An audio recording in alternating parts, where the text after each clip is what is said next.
Baik, ini saya di Gedung Wanita Solo ya, Solo Jawa Tengah. Nah, ini saya pakai busana Jawa Solo gitu ya. Tapi biasanya saya pakai busana Jawa Jogja ya, karena saya lahir dan besar di Jogja sana. Tapi karena istri saya dari Solo, jadi kadang kita bergantian ya, pakainya berbeda-beda gitu. Ya, kadang kita juga pakaian yang di luar dari Jogja Solo, kadang dari Banyumasan, dari Cirebonan, dari bahkan dari Baratan ya kadang begitu. Tapi ini oke, baik.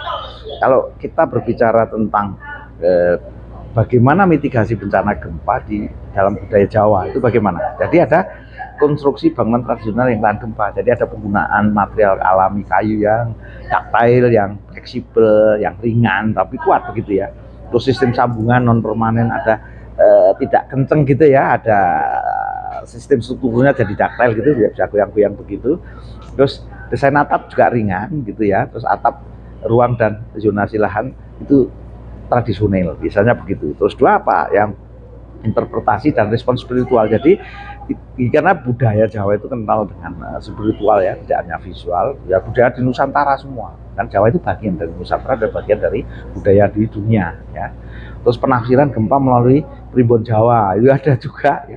Terus pelaksanaan ritual doa dan selamatan waktu terjadi setelah selesai. Jadi waktu didesain juga ada selamatan. Kalau kita Bismillahirrahmanirrahim, kalau orang Islam ya, terus langsung bertanggung jawab desain itu seperti apa, terus kasih makanan selamatan untuk nambah gizi lah gitu ya, untuk semangat juga para pekerja, para desainer dan sebagainya, apalagi saat mulai membangun begitu.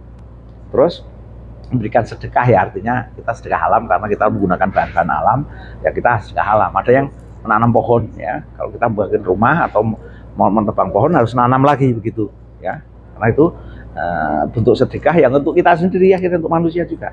Terus menerapkan konsep keselarasan dengan alam, jadi alami gitu ya kan. Tapi baru-baru ini kan ada tembok ya, ada tembok, ada beton. Nah itu sebetulnya sudah modern. Kalau alami tidak begitu, jadi selaras. Kalau kita lihat dari di sawah, di ladang itu sudah selaras antara kayu, bambu ya, dan seperti itu. Bahkan genteng pun ada tanah liat, belum pakai metal ya. Kalau sekarang metal. Nah itu aman, dulu masih selaras seperti itu. Terus ada komunikasi tradisional, jadi penggunaan kentongan sebagai alat peringatan dini kalau misalnya ada gempa atau terutama tsunami ya, di pantai itu pakai kentongan.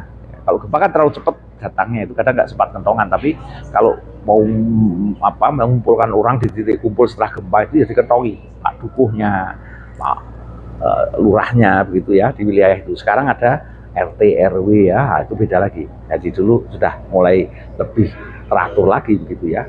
Oke, dulunya Pak Dukuh gitu ya istilahnya. Terus adaptasi dan karyawan hidup.